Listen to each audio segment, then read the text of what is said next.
What's up mga ka-magic? May pasabog na naman tayong napakagandang magic tricks ito mga ka-magic. Kung gusto nyo magpustahan ito, always kayong mananalo. Bata, matanda, pwede nito kayang makagawa. Mga ka-magic, ang always lang ipahanap mga ka-magic kung saan mailagay si alas. So gawin na natin ang gimmick mga ka-magic. After i-perform, ituturo ko ang gimmick nito or ang tutorial nito. I-reveal natin mga ka-magic. Pero kung gusto nyo mag-order nito mga ka-magic, just comment me kung gusto nyo magkuha mga ka-magic para maipadala sa inyo ang magic tricks na ito mga ka-magic. So, 1, 3, 2, ganun na mga ka-magic. Keep natin yan. Ganun, ang gawin lang mga magic is ipapahanap si alas mga ka-magic, okay? Yun na mga ka-magic ay ganito lang. Kunin natin si Tris mga ka-magic. Clip si Tres. Yan, tapos face down. Ilagay natin dyan si Tres. Then si alas. Clip si alas. Yan. Whoop. Ilagay natin si alas dyan. Then si Dos mga ka-magic. Clip. Ilagay natin si Dos. Ngayon doon na magsimula ang pustahan saan si alas ngayon. Hahanapin lang si alas mga ka-magic. Dito na kayo mananalo palagi mga ka-magic. Palaging panalo mga ka-magic. Sabi nila nandito si alas. Okay, maglagay kayo ng pusta kahit magkano mga ka-magic. 1, 2, 3, go. Ito ba si alas? Okay, buksan natin. And 1, 2, 3. Boom. Ay nagiging 3 yan. Si alas ay lumipat. Ito naman ay si 2 of speed. So, ang gimmick dito mga ka-magic is ganito lang mga ka-magic. Special card ito mga ka-magic. 3 ang dulo, pero 3 ang karakter. Pero sa kabilang dulo is ace. Ito naman mga ka-magic. Alas ang karakter, pero sa kabilang dulo is 3 of clubs. So, yun mga ka-magic.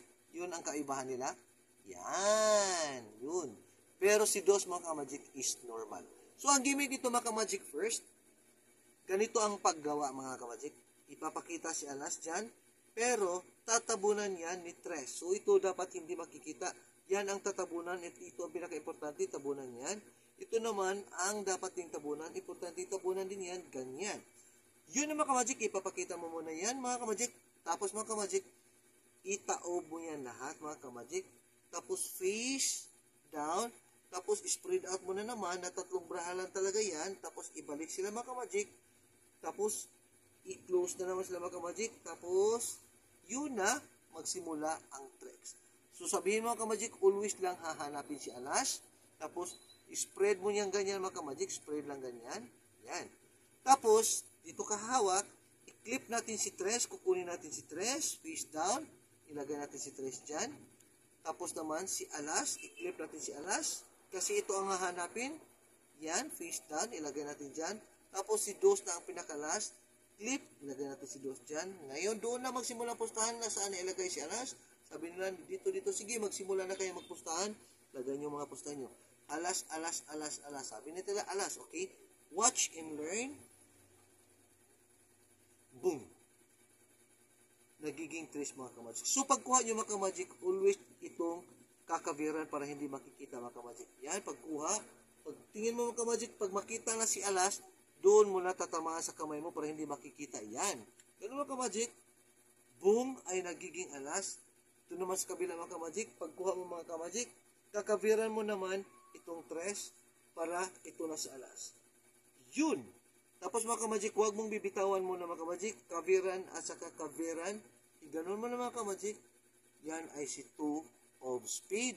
Panalo ka na kasi nakalipat na si alas. Tapos, ganun. Yun lang mga ka-magic. I hope you enjoy at may natutunan na naman kayo mga magic tricks, tutorial, and revelation.